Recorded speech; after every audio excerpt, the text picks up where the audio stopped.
All right, we're good. Throw your headset on. We just came back from our first break. All new software. You haven't seen this yet. Corey No, from I have Seminole not. Poker Tour.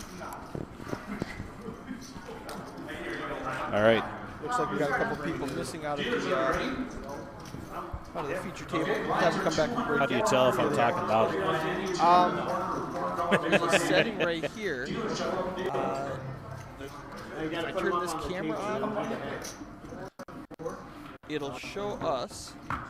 And Ooh, now, that's not a good look. I don't like looking at it. when we talk now, you'll see.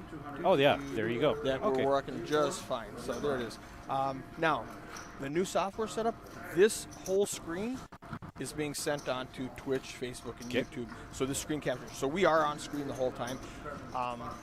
If we want to get rid of that, we just have to turn off the camera, but then we lose our little microphone setting. And I'm fine. I just needed to know for the meantime. I get told I don't talk loud enough, or I am talking too loud. Or We should be good right now. So Let's get to the action. this is just the starting of day one. So everybody starts with 25,000 in chips. So it looks like there's been a little bit of movement. Obviously, Dylan's doubled. And Troy looks like he's having a little tough time. Everybody has 2 bullets they can do. You can either buy into a new flight completely, or through the first 4 hours of each flight, you can buy a second time. Max 2 throughout Max the weekend. 2. That's North Dakota. Until we get the state of North Dakota to do something different finally. But yeah, we haven't been successful in that. It's probably about 10 years ago we got them to go from 200 to 300, which was obviously improvement. Actually, that might be, no, that was about 10 years ago. So Leroy's got bottom pair on the flop. Middle pair for Troy, who's kind of a short stack. So if Leroy could make a big bet here, but he's not. He's Leroy's just like betting and betting. And oh. No, he called. made the call. We've got Heidi on the action tracker there in the background. She's updating the chip counts, following all the action for the viewers at home. Dylan, look at that. 144 big blinds going into level 5. Always love the beginning of these tournaments. Yeah.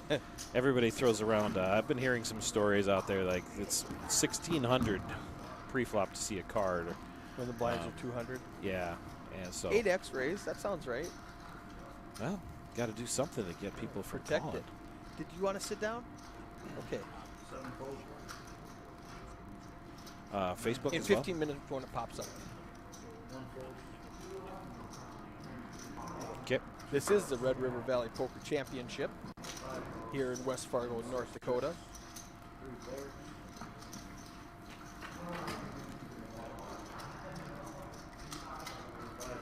Leroy flops the flush draw.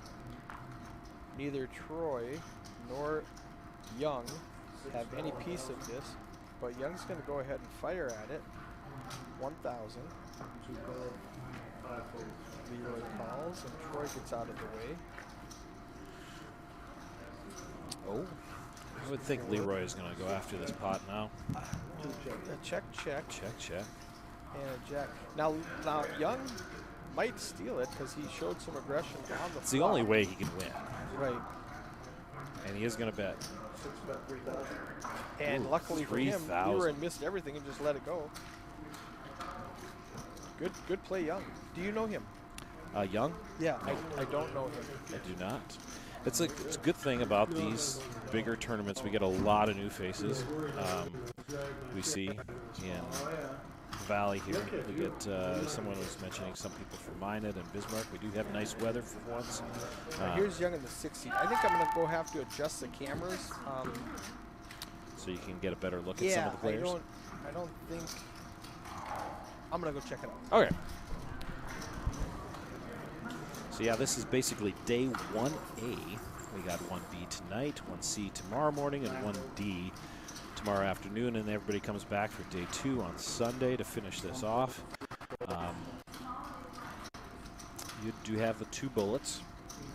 If you do use a second bullet in another flight and you get through both, we do buy the stack back for $4 for every 1,000. Troy wakes up with queens there. Could have really used a call, but he's up to 9,000 now after starting the final table here at 5,700. So it does allow players to almost get a free roll in trying to get a bigger stack. Usually on going into day 2, average is around 120,000 in chips. Not quite to 20% of the field. So we aren't that far away usually from the cash.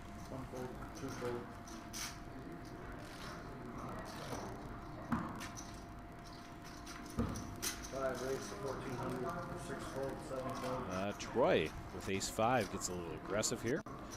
We are at 2, 4, and 4. He raises to 14, so 3.5x. Thane comes along with. And there's my camera on Young there in the 16. Oh, there you go. Oh, nice flop for Thane. Going to try to take advantage of Troy's aggressiveness here. I would assume a check raise for put them all in. No, it just calls. Going to try to get him to put more chips in the pot. Ooh, well, he's got the king of clubs. No, he's not going anywhere. He's got everything. He needs to dodge 2 aces. 9 bets, 2,500. Yeah, he's going to go away here. 5 folds. You have to at that point. He tried telling a story. Yeah. It didn't work out. I don't hate it. I'm actually surprised with the play there by Thane. Oh. You check, call with queen, deuce, deuce. Check again. And yeah, I mean, what card hurt you there? You got a club. The king actually, I would say the club helped him. The club did help him, but I mean, even if he was sitting on a deuce and you were behind, the club helped you with the flush draw. I would have checked the turn. Yep. Well, there's Thane with the ace king of diamonds. See if he gets any action. Dylan with Dylan. I keep on getting Dylan and Troy mixed up here again, but didn't see what Troy fielded there. 1,600. Dylan with the ace 5. Thane's got a 3-bet, right? 1,600 is a 4x bet. Just calls. Open I don't for hate that. that. He's open for that ace to flop. Can win a big hand. Did 2 big stacks at the table, right? Oh! 9 checks. All right. Oh, Dylan, my. 7 bets, 3,000. the pain. The pain. He's going to check. Oh, he just calls. Now he thinks he's trapping. He needs a king, an 8, or a 7 to counterfeit Dylan. 9 checks. Oh, wow. 7 bets, 5,000. How do you like that? You you raise pre-flop, get called by ace king, and then flop 2 pair. Oh, he doesn't. He got bailed out. Oh, my. Yeah, but this will slow Dylan way, way down. He's still... he can even get away from this here. He can obviously get away from this. Yeah, he could be annoyed at his bad luck, which in this situation is bad luck. I think what he bet 10K into a He bet 20K 10. pot, half the pot. 10. Yeah. That's a crying call. He knows he has the ace there. Now you saw this camera in the background here was kind of jittery. There's a service dog sitting over there. Yep. So if he's bumping into that tripod, the camera might be a little bit wiggly. Pretty good looking service dog. Yeah, too. it It's looks an like a good Australian dog. Shepherd. Definitely.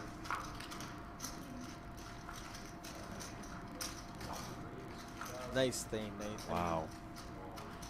That's, you know, we all play this Played game. it really slow and then hit it. Yeah. I think he still bets 10,000 even if the 8 doesn't show up. Honestly think he might too. If he in any way suspected 2 pair, I would have to give him some credit. Well, we got a few decent hands here. Oh my. But nothing good. We might see about a 4-way pot here for the flop.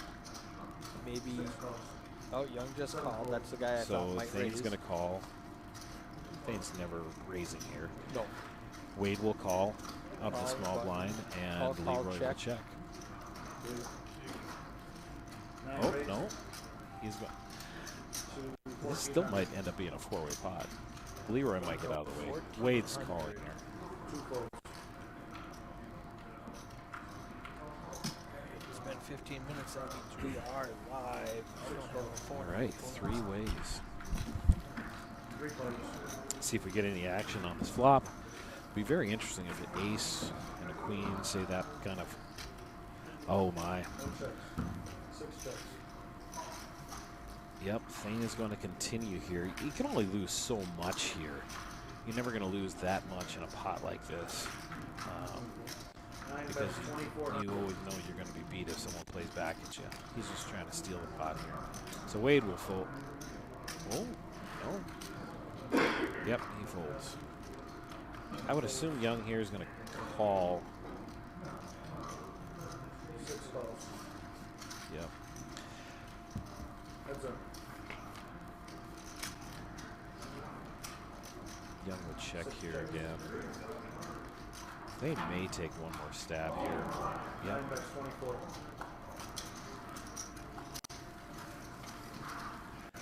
Honestly, think Young has to raise here. There we have a spade. 6 raised to 5,000. Okay. Yep. You don't want to see that spade come. It's starting to get connected here with straight cards. He did raise pre-flop. You would never suspect a jack 9 here, but you could have queen jack in this type of situation. You could have something like ace 9 with spades, but nothing of those. So Young will take that down. He will move up to second in chips. After that big hand between Dylan and Thane. Put Thane at the top of the leaderboard. Yeah, again, we play each one of these flights is 6 hours of play, so about 6.5 hours. So each the morning ones start at 10, and we get done about 4:30. The second one starts at 5. We get done around 11:30.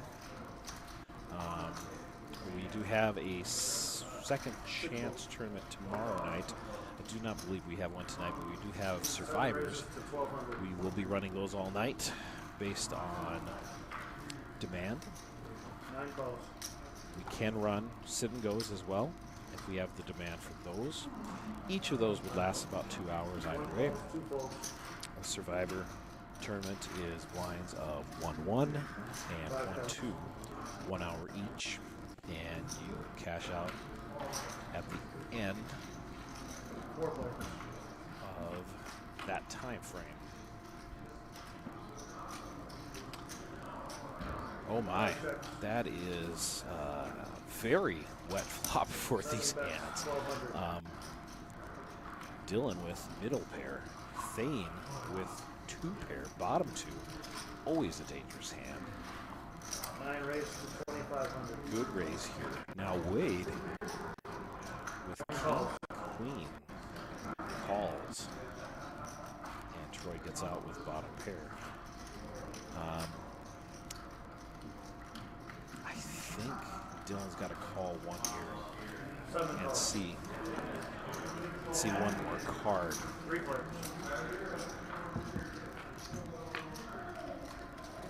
Oh my! Now we're open-ended. 7 Top checks. pair, gut 9 shot, bet 5,000. middle pair, 1 call. bottom 2. 7 folds. 2 Looks like I players. came back to a fun hand. Oh yeah. Actually, Ace Jack got out of the way there, which is a good call. Oh, he got out. That just saved Dylan so much money. He had Ace Jack, Wow. but it would have been a third spade. There is a, there is 9 some. bet 15,000. 1 call. There's a straight. Both hands gotta go face up. It's an all-in situation. I gotta see all the cards. Well, I was going to throw it up. Just wait for him. No worries. Full house. Thane knocks out Wade Hendrickson. Everything's going right for Thane today. Seat open on the feature table. Do you have seat cards for this table, Maggie? I don't. No. Not, at least not over Everything's going well. If you want to jump on Facebook and Twitter and share my post, Yep.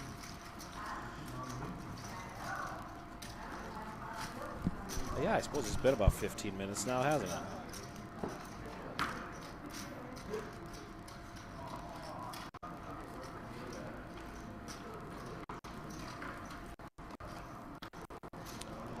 So, obviously, if you're watching this, you already found the link. But it is a 15-minute delay. So, we are going to be posting these on 701's Facebook and Twitter feed for everybody to jump on and watch us with. 6 checks. If I can figure out how to do this myself. Thank you. Yep.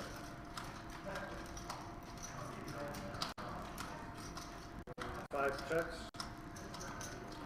6 bet 1,000. And 5 folded. Pretty easy hand there. But we are going to run survivors all night. We do have a second chance or a late night turbo tomorrow night at 7. And we have a second chance tournament on Sunday at either 2 or 3. I think in the past we've tried to move this one back a little bit.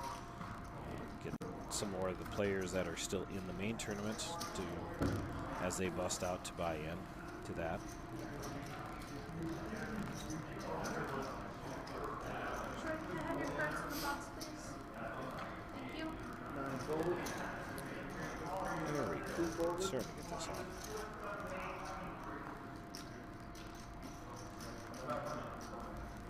5 calls. Facebook right now. Trying to type and commentate at the same time. A lot of people are staring at the top of my head. I know it's so bright. Try to ignore that. I probably will take that off here. Otherwise, we'll start to lose 6 checks. 7 viewers here. 5 checks. 3 so 6 checks. I would say the queen has to bet. Yep. 7 bet 400. Just a pure minimum bet, but it's probably going to be enough to take it down.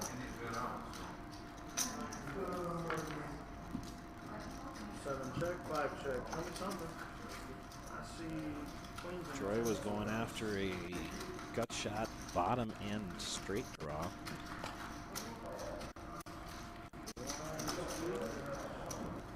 Jack would have been a dangerous card there to hit for him even. But it was small pot.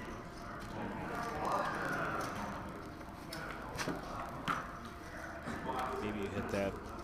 Nobody has a king.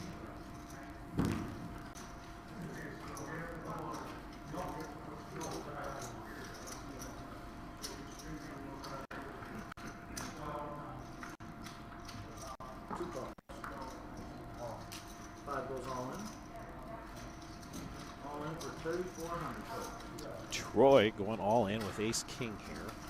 6 calls. 6 calls with queen jack. Now Leroy's going to be 9 folds. sitting here, and he folds with king queen. So we're going to see we're going to roll him over. Pretty much a 50-50 here. Versus the queen and jack of spades.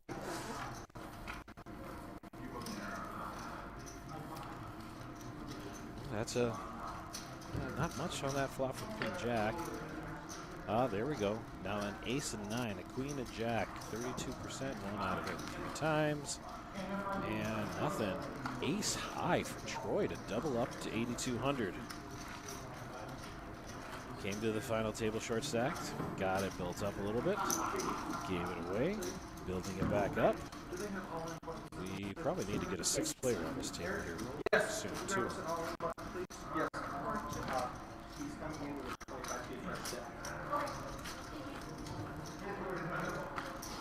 So if anybody wants to start coming around 7 or 8, if they are interested in playing Survivor tournaments, the last one of the night usually starts at about 11 o'clock. We'll have it start about 11 o'clock just so it finishes up around 1. So whenever anybody wants to do that, can run sit and goes as well. had to do some table maintenance out there. I'm set up for 10-handed, but it's a 9-handed tournament, so I'm going to have one empty seat the whole time. So we block out 3 so that Heidi has a good view of the table. So I had to go tell them, don't give away the 3 seat, instead give away the 10 seat. And we were only 5-handed, everybody else is Someone just walked up to yeah, he just bought it, he just busted out and then bought back. yeah, I think Heidi what's up. Young flops it. Flops the nuts. Waiting for someone to catch up. Oh man, they both got bottom pair. Check till Leroy hits a 10. Gonna bet a little bit just to see if anybody has anything, and no one does. Man, that's disheartening. That is very disheartening. You flop everything, you try to let them catch up, but you want to get a little bit of chips. So yes, we were 5-handed. Everybody else was 7-handed. I needed a new player, and this guy just busted. He said, "Oh, if I jump in, will I be on the feature table?" You will. So we got him in there.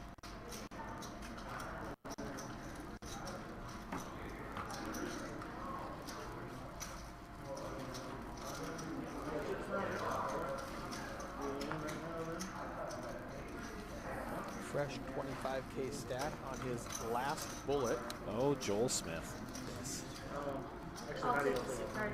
I'll take it here. Joel Smith from, trying to think of exactly the town technically lives in, but he lives in around the Perm-Wadena area in Minnesota. Very well-known poker player in that area. Raise to 1200. What's Plays a lot of tournaments around here as well. Ben's just going to continue to Got run another the player table. coming to the table. And we're going to pull the 10 seat also. Excellent. So 1200 on the 9 seat. 2 folded. 5 called. Actually, I'll take that right behind you. Oh, Dave Vig. That's who we got. He's known affectionately by Bald Dave. 5 and 9. Bald Dave. Thank you. Yep. Bald Dave's going to be the 4 seat. 5 check. And that looks like that's probably Dave's second buy-in too. 9 bet Possibly the 3 seat. I'm going to go ask Heidi where she wants him to sit, where she can see better. Okay. Thane's being very active at this table. I will have you It will be interesting to see if anybody is interested in competing, getting into it with him.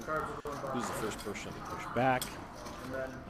Blind's pretty low, so a lot of times people just kind of try to coast through the day. Don't get involved too much in it, but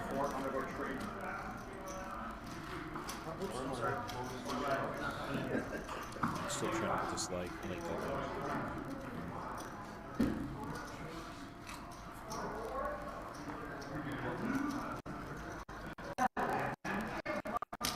7 rings to 1600. 8 fold. All right, I got that up. 9 Someone else should be posting this stuff on social media besides me, because obviously I can't do 2 7 things man at once here. 16, 8, 9, and 2 folded. Even though I'm just talking and not saying really anything of any importance here. 5 folded. And 6 called. 2 players. Already got 2 players in here. I think Eric was distracting Heidi a little bit. I'm not sure who's still in this. Obviously, I think Young is still in this. And he bets 17. Let's do this. Are we on the flop right now? Yeah. I'm going to hit fold. Troy call. I got 6 and 7 in. Fold. 6 calls. Action. 6 All right. bet 1700. 7 called. This is an interesting flop. He's open-ended. 6 check. 7 check. Dylan getting a free card out of this. Now it's a spade. That is probably going to scare Young because it was obviously a drawing situation. So the question is, was he drawing for a straight or was he drawing for the spades? But he's going to bet about 3,300 to find out. And that will be enough to Bet get 3300. 7 Dylan fold. to go away. Let's go to the 5. All players are in now. I am in the back room, and I can see this. Dave's looking at his phone here. He just got to the table. Sometimes we're late on giving the instructions to the players to put away all electronics, I think she put them in. I didn't get keep a chance their to deal with them. drinks off the table. It's No, it was perfect. Everything worked out the way it was supposed to. 48.9. Yep. So again, we have 2 flights tomorrow. What happened Again is at what 10 didn't and happen. So if it was at an 5. accident, it was a good one. That's good. That's good. They There broke must be a table. little bit of delay, because I Uh, could still hear you talking. I- there's Sure, there's unless a someone little bit of sounds a like you. delay from that table to here, but that's just the buffering. Okay. And then there's a 15-minute delay from here to where we send it down. Yep. All There right. might be like a 10-second delay in the software. Thane continuing his aggressiveness, raises with ace 10. We have another new player here at the table, Ben. One raise for 3,000. Two fold.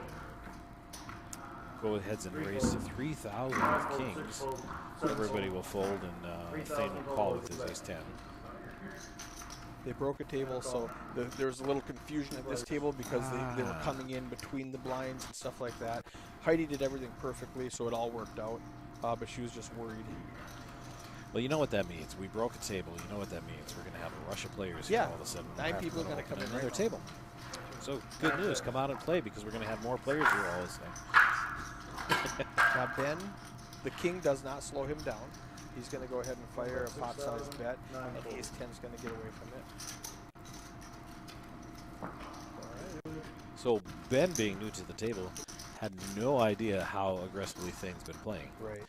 I had made the comment before that some of these players, Young, Dylan, Leroy,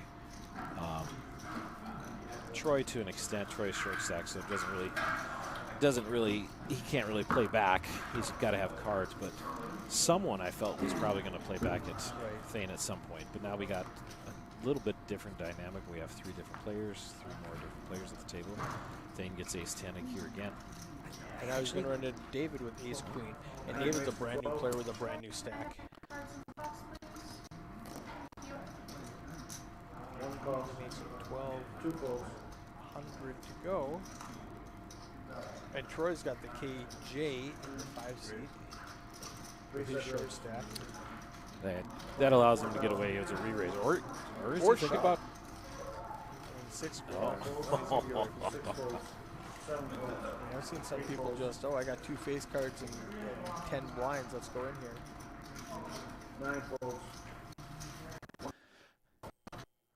Has that happened before? It has not. Okay. All right, I'm going to quickly. This is that new software I was telling you about. I'm going to. All right. You can kill this thing. Yeah, I don't need to see me at all. Oh, I love seeing it. We're so good looking. Yeah. After this hand, what I'm going to do is restart the commentary software and let everything else run. If that glitches again like that. I mean, I'm not. Okay, it is. All right, I'm going to do it right now. All right. Just we're going to miss one hand. Everybody else is going to see it just fine. The tables keeps running. You can continue to hear our silky, you can smooth hear us. voices. I'm going to turn on this speaker. I'm going to click over here, turn off that, turn off that, click on this. Now, whoops, wrong button. I want this like this. There we go. 9 bet 12. 6 total. That over there out of the way. I'm going to get that out of the way. There we go. Kept trying to double click.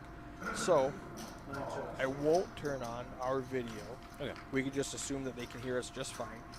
And that will lower the bandwidth that's required, and we might be okay now. 9 folds. If you were following along last week, I was out in Devil's Lake streaming for the Rough Rider, and the new software, totally new software, came out just like 2 days before I got there, and none of my hardware was enough to support it.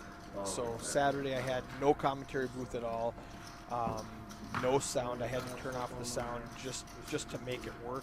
I spent all day. The guy who makes the software is out of Australia.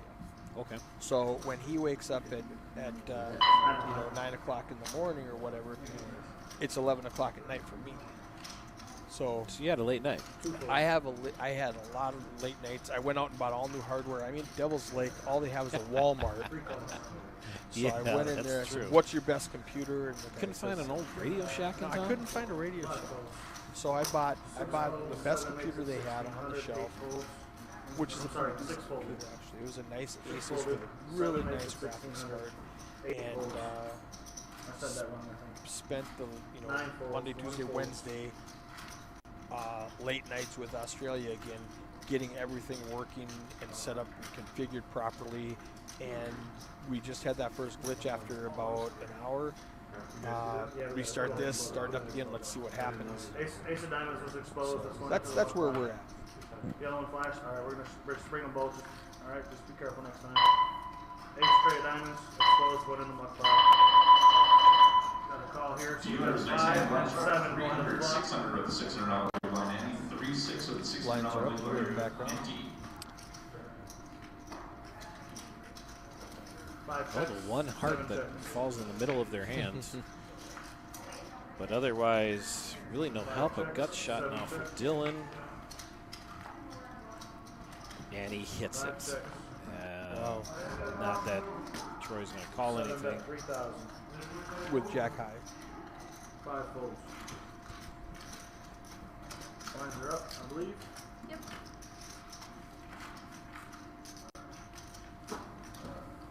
$300, $600, $600. Thank you.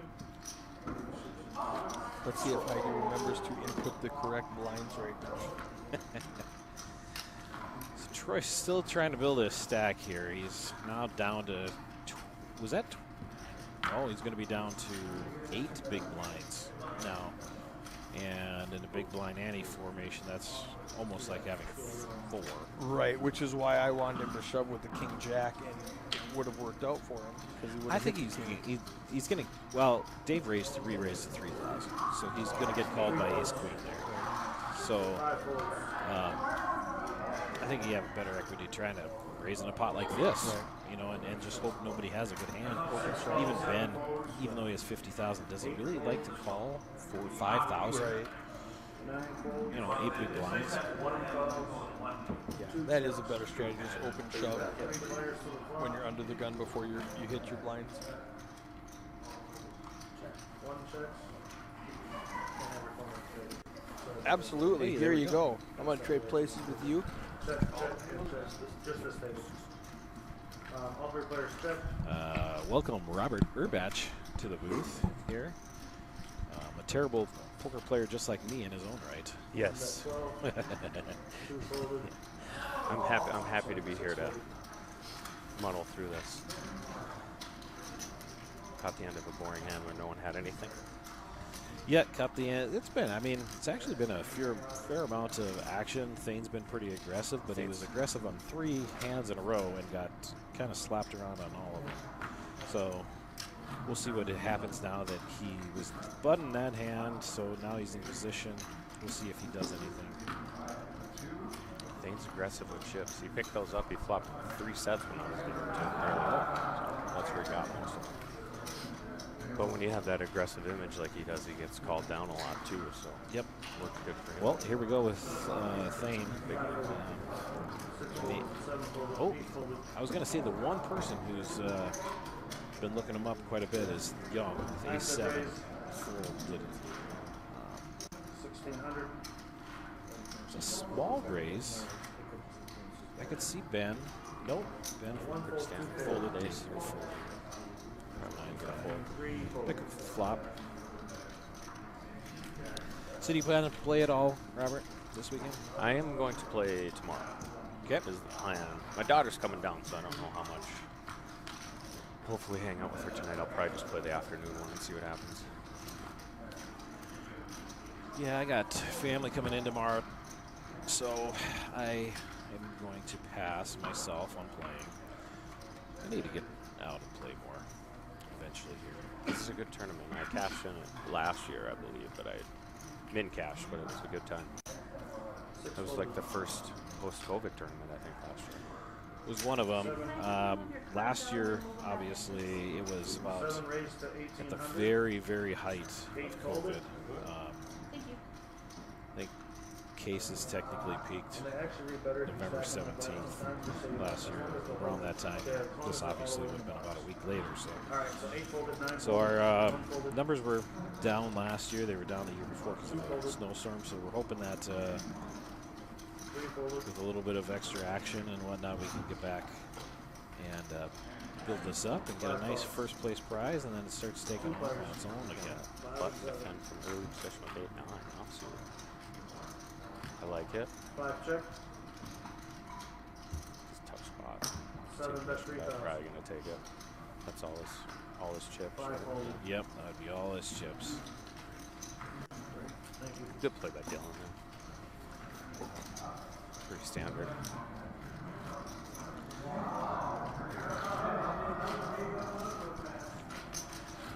I don't know a lot of these guys. I know Than.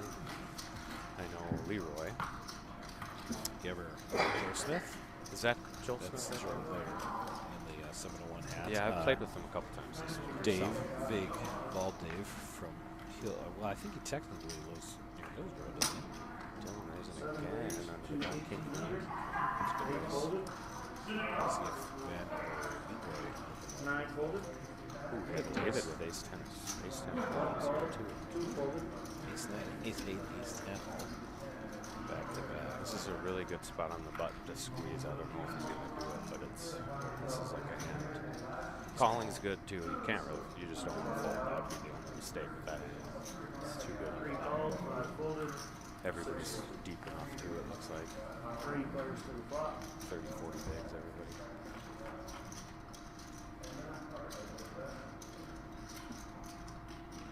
And the worst, That's a good flop for Ben.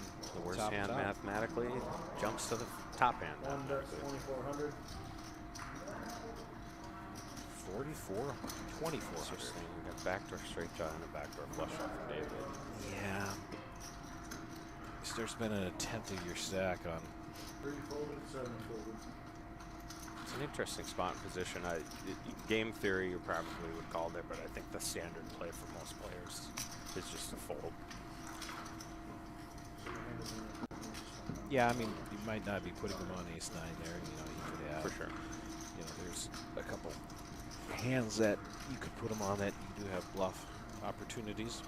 Yeah, the tough part is if he has that exact hand right there, then your ace 10 doesn't have much equity. Yeah. Very unfortunate if you do catch an ace. Yeah. I should have brought my jacket back here. I just got rid of black room. I got my Back 7 row. and 1 poker. So Yes, that would be good. Looks pretty nice. 9 folded, 1 called, if anyone gets frisky here. 2 folded, Boy, 3 that's folded, that looks like all the hands I see when I play poker. Yeah. 5 folded, I do like the 8-4 and the 8-4 the spades there, not the 10-5. I'd rather have the 8-4 spades. Right now, I'd rather King have the king 7. 7. Small blind flops top here. Middle pair from Dylan. He's 7 bet, got 1,200. back to a flush. 1 folded, Yeah, he's definitely not going to fold 1 bet. 6 called, 2 players. That's 6 check, 7 Check, yeah. You're probably going to go check again, but we'd love to see Dylan turn this into a bluff. 6 check, 7 check. Show me something next. I see a pair of kings and 7s, 2 I pairs. would take guts to bet there. I would take guts to bet there, He but might have got called anyway. That's, I don't know who that player he was playing against. well, I think honestly you have to Young and Dylan. Yeah, Young was the. He's 7. played very, very well. He made some good calls. Would have been tough to get him off 2 pairs. Yeah, I don't think you can make that bluff there on the river if you did not, like you did not. You have to bet that turn. It's probably a good spot to bet the turn. That's a good card to. You know, now Fire a second it makes it believable that you have at least one. You're not scared of it. And if he's got a king, you get him. It's very tough to call twice with a king there. 1 folded, Like the turn and the Yeah. river. It's hard to fire 3 bullets though. 2 folded, Dylan, can I have your cards in the box, please? Oh, here goes Seeing Troy. I think seeing a lot of hands like this Fours. shows you why 6 folded, aggression's so good, because when nobody's getting any cards, someone like Thane could be just raising every hand and probably taking it down pre-flop a lot of the time. But if he got slapped around a couple times, it makes you a little bit shy. Price call with the 5 deuces spades. Yeah. Got him. Only 1,500. 1,500. 2.5 bigs. Yeah. And 2 4s. Your standard 5 deuce suited versus 4s. Oh, boy. and a gut shot. Set and a gut shot with the flush draw. Yikes. Deuce 5 still has 25, 24%. That's big nothing. So it's a 3 or spade. That's not a 4 or jack response. 4s hold up. 4s suck out on the 5 deuce suited. Feels like you lose all the time when people call with those in those spots where they just have to. That's a good call by Joe, though. I think a lot of people would have folded, but I mean, 2.5 bigs, you just have to call with. You don't even love it. Yeah, when you already have, you know, your big blind in there already. Basically, you're getting 2 to 1 on anything there. It's hard to be that far back. Realistically, you're only that far back usually if you share the same card as somebody. For sure. Like if he would have had pocket 5s is about the one way. Yep. Even against aces, deuce 5 suited is 20%-ish. Suits obviously make a big difference on them.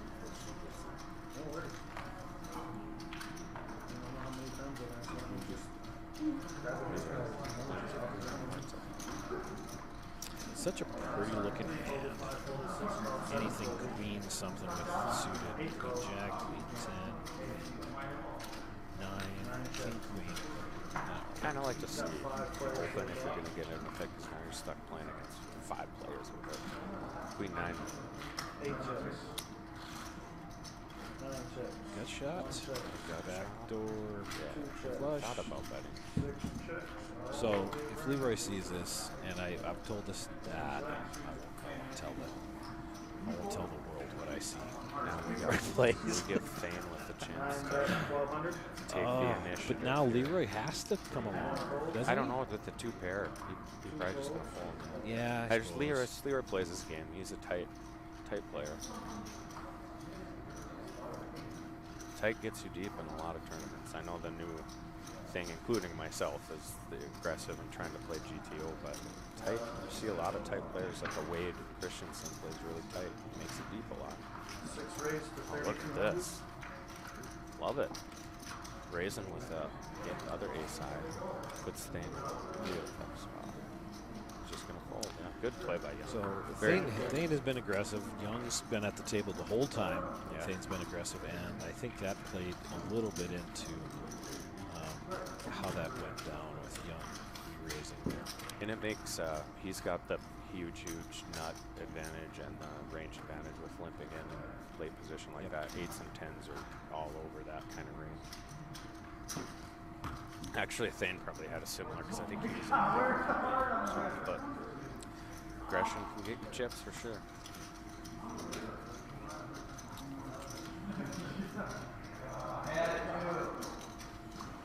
All right, David has ladies, Joel has ace.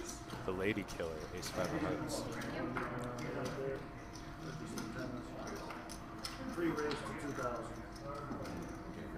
5 fold, 6 fold, 7 fold. 8 Ace 5 fold. of hearts is interesting. Joel just folds it. Fair.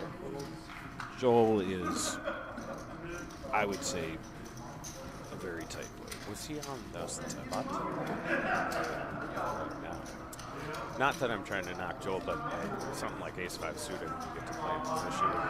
This is a little bit short, but that's just such a Some people never hit hands like that. ace 5 of hearts just has so much everything. That's why they call it the new aces, quotation marks. 6 to play. I'll take aces. Yeah, I'd rather have aces, but they lose sometimes. Just Troy move all in here? I think he does. I think he's got to. There goes Probably one. gonna get 3 called folded, by 5 7. goes on links. Thank you. If he doesn't, Thane's 6 probably fold, going 7 to call fold. 5. It's got a big stack. 8 fold. Just folded the 7s, I think. 51, I that's think correct. Thane's Yep. probably going to call with that stack. He might not.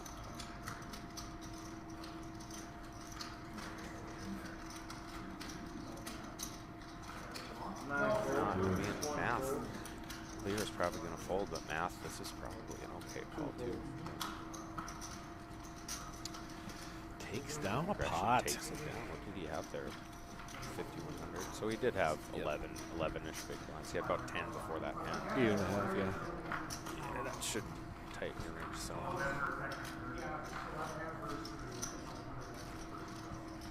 It sucks calling with those little pairs like fives and sevens. It does, like those because guys you're have. you're hoping for a coin flip. Yeah. really. You're hoping he turns over king jack. I know myself. When I'm down to shoving, I would much rather shove with king jack, fives or sevens. Yeah, I think so, especially if it's suited. Because if you're getting called, what are you getting called by? You know, obviously you could get called by ace king or ace jack too, but if you're moving in with fives, you're not getting called by ace three a lot. Not often. Unless you're really short. Well, a lot of crappy hands here.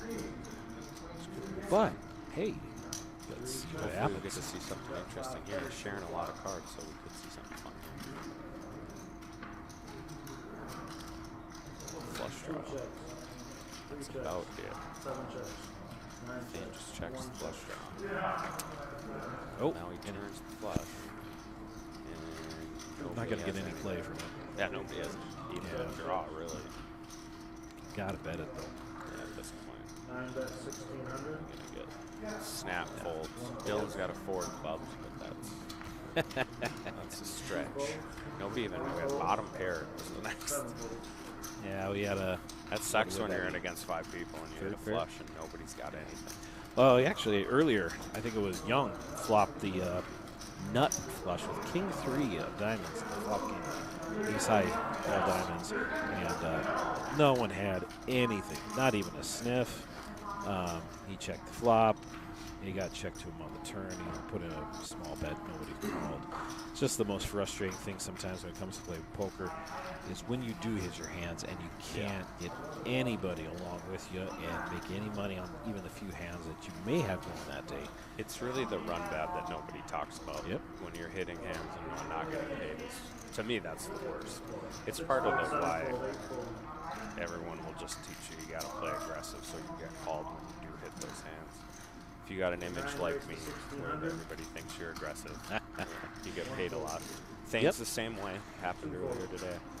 If guys that play the good, aggressive, even loose aggressive game are hitting, someone like Tiny, you know, they'll run up 300K in half an hour. He'll also be out in 7 minutes. But Yep. Well, I've made the point before. There's times, you know, you take a step back and you reset your image a little bit, but I've made the point before many times that you almost have to.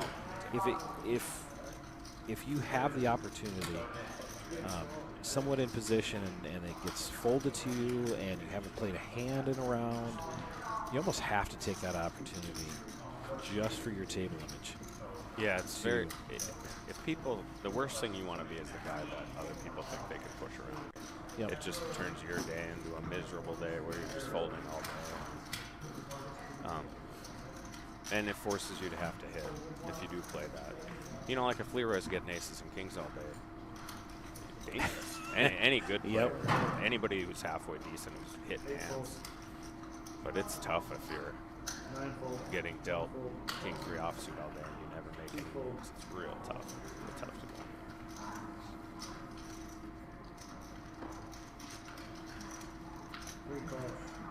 It's very interesting because it used to be, you know, people would talk bad about all the really aggressive players and, oh, he's crazy and everything like that. And then you just, yeah, but he keeps winning. Maybe he's doing the right thing.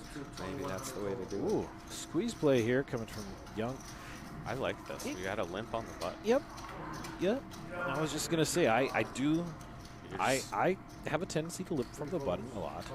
It really depends on who's in the blinds. Jack's gonna Gives you a couple different ways to win the hand. And he's using, you know, Young's looks like he's second in chips here. Well, voluntary putting in pot, but I think he is also second in chips as well. Yeah, that's a spot where you can just check and take the flop, then you take the aggressive, and you just take it down the way he did there. And you find out that, you know, people like to learn big hands on the button. You find out right away. You know, you raise with queen jack there, get 3-bet. It's a real easy fold. Here we go with Leroy. Now, Big hand. so David has a7 here. He could call. If he calls, Young is definitely calling. Young might call anyway. He's going to make this 18-22. Or did he just call? I think David flag Leroy called. just- Leroy flag called. Now you're just inviting. Oh my gosh. Inviting danger here. Yep. You're going to end up taking a flop with ace king offsuit, 4-5 handed. Oh my. So we get to see it 5 ways. So we got, yeah, this is the danger of flipping with ace king, especially ace king offsuit. Ace king suited has a lot of. It's fine to take multi-way because it's got a lot more options. Ace king offsuit's tough. Now you get And outflopped does by the old Dylan, queen Dylan deuce. fire here? He Probably. does. He seems like he's bet anytime he hits a piece of the board. When I dealt to him, and he did it with middle pair. Now, if you're someone like Leroy who could just fold when he misses with ace king, it's not that big of a deal. Yeah. But if he raises there, obviously we can see the cards. He would have taken down the hand. We'd have moved. Ace-7 suited might have called, but a good continuation bet would have. I wouldn't have been surprised if 9-7 had called there too. I've just seen Young's play so far. Could be nice 7 suited as a. He likes this kind of suited connector type cards. Playing Those against hands. people. Even though it would have been Leroy, that would have been raising in that situation, and Leroy hasn't been playing a lot of hands at all. But it's nice because you know where you're at. If you're disciplined, you can call with a hand like 7-9 suited because you know that you can get away if you just hit a 9 or a 7, that you're not going to go crazy with it. You're trying to hit, you know, the big draws, open-ended, straight draw, and flush draw, things like that. 9 folded. 1 folded. He's not suited here. So pretty. 3 folded. 5 folded. What else is there?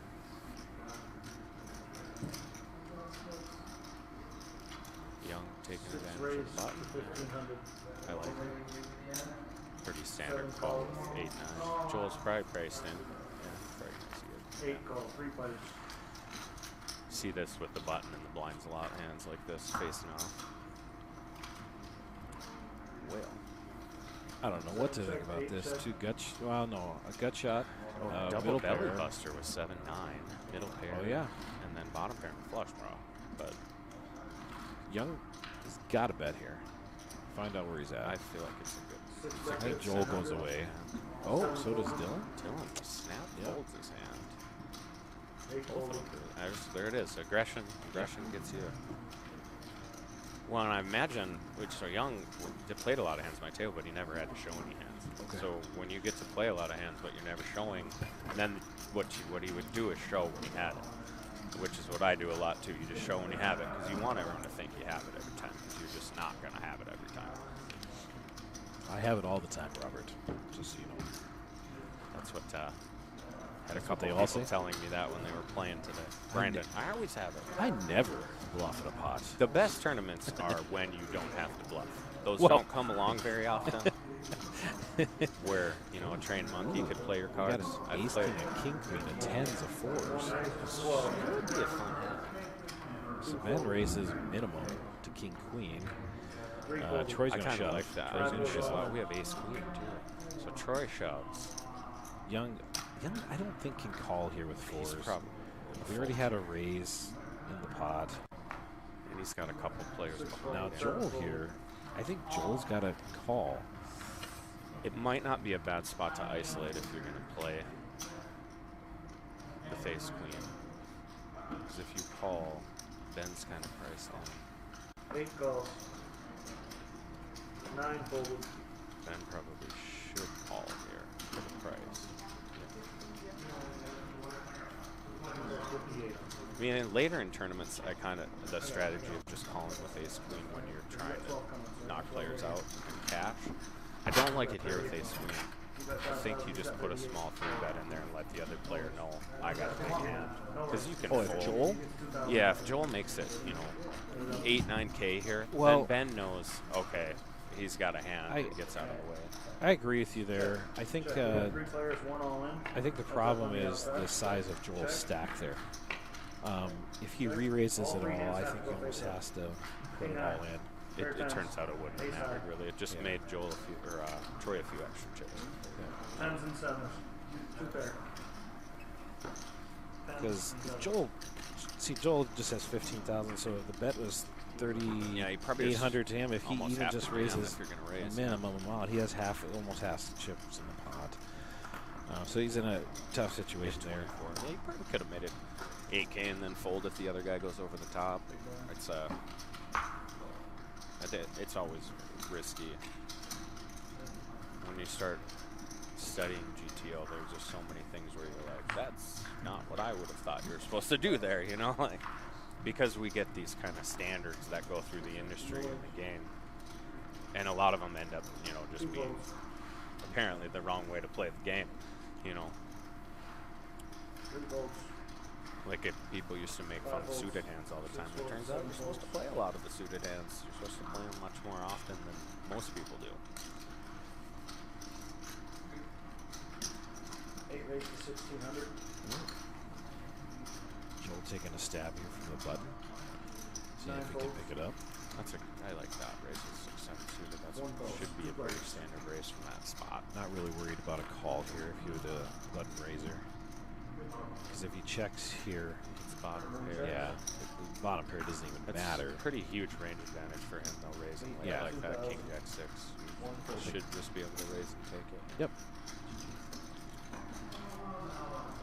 That's a big thing that's worth studying for anybody out there that wants to get better, is understanding your range advantage on the board. It's not so much about your cards as I should have the better hand most of the time, so I should bet here. Or it's just plain and simply, if you believe that he believes that you'll have a better hand there, Yep. yeah. Because you see, one of the big things is those like middling 7, 8, 9, 8, 9, 10 boards where you see people to continuation bet too often. 3 folds. When those are the type of boards that really hit, you know, a big blind defender or something. So how do you play poker when everybody hits their cards against you? You usually just lose. Oh, okay. That explains how I play. Okay. That's the old run. Yeah. Well, and poker's poker's a game where you can feel like a genius for, you know, when you're running decent for a couple years, and then all of a sudden the game can just smack you in the And face. then you question everything all the time. Especially live tournaments. I mean, you're really not supposed to win more than 1 out of 50 or 100 is good. 1 out of 50 or 100 is good. 1 out of 50 would be good for sure. And yeah, there's a lot of people who have different ideas on how to play a tournament. There's a lot of people who play hyper aggressive to build a stack because they don't want to just get a minimum cash or, you know, cash low. They're going for the top 3, you know, and so you have these players who they may only cash 1 out of every 10 to 20 tournaments. They're always cashing high. Yep. Obviously, if you can cash more often, great. You know, you got a guy like Phil Hellmuth who had 9 final tables. He had a good series, really good series. So did Josh Aria. Josh Aria was real good. He won the Player of the Year. And Aria is a beast. He's been playing that aggressive style for 15 years. He was one of those guys who's kind of ahead of the game. He was playing the game that everyone plays now before everyone was playing. I say that about Tiny too. Everybody kind of gets mad at him, but he's been playing the game that the computer would tell you to play for a long time. He might be a little more aggressive in some spots, but you know, like, I'll always favor the player. Like if I have to bet on a player to win a tournament, I'm going to bet on the guy who's the more aggressive player every time. You're just going to win more pots in the long run. 9 folds. 1 fold. Unless you got a really good, you know, analytical. If Tiny gets set on a player with 6 or 7 of the players that are really, really good, it's kind of harder for him because. Yep. Yeah, because a lot of those players who say if I get on Tiny's table, it's tough for him. Yeah. Because I'm going to perceive an edge that I have because I believe he's aggressive. So unless he has the cards in those situations and he's just being aggressive, it's going to be a rough day for him. It does get him paid off too. That's just like Kramer Crown plays the same. I mean, they're both just great players. It's with the gut shot and backdoor flush draw, 1,600. 3 folds, 6 folds. 2 players So remaining. flat if you bend it. got the backdoor flush draw, but Depends on the not bet. very I mean, big you have bet. to call 16. that. He's gonna call with that now. Gave him a nice good call. Like, this is an easy call for him. You could even sell him. He chooses not to. I think that's the better play. It's just a call here. You got to check. That's not good. See, honestly, I like. There's a lot of people who play. This is a sweet I $7. hate You could $1,600 bet. His Or 16 $1,600. chip, the problem with it is a guy like Ben, from what I've seen, is that he seems like the type of player who can see that as weak and turn his 4 into a bluff. Yeah. He does it there, just fine. You don't have to take every single spot. But that's the problem with betting that small bet all 3 times. There's a lot of players who are going to perceive that as weak, and in that particular spot, he did have a weekend. By the end of the river there, you have ace 10 on ace, king, jack, 2-4 board. There's just a bunch that beats you. Dealers accept And all the hands that beat you kind of in 400 with $800 big blind in next 10. including apparently Players, 3-5 you are suited. He halfway had 3-4 through suited, this so play. no reason to think he wouldn't have played 3-5 suited.